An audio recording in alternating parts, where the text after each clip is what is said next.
我是你最讨厌的鼻炎，我不会告诉你。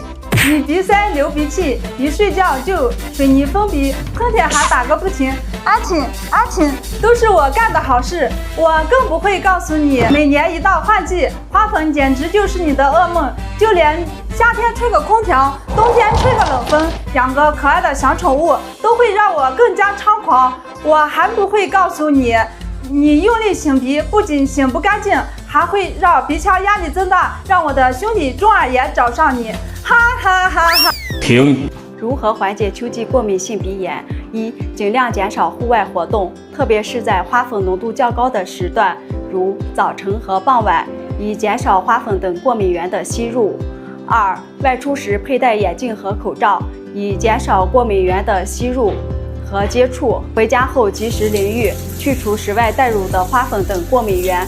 三、定期清洁家居环境，以保持室内空气清新。适用空气净化器可以帮助过滤掉空气中的过敏源，同时适当调节室内湿度，将室内湿度调至50%以下，以减少室内尘螨等过敏源的滋生。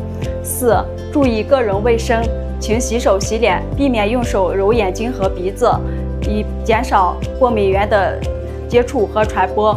五、养成良好的个人习惯，注意防寒保暖，适当增减衣物，以避免感冒等诱发因素，适度运动，增强身体免疫力。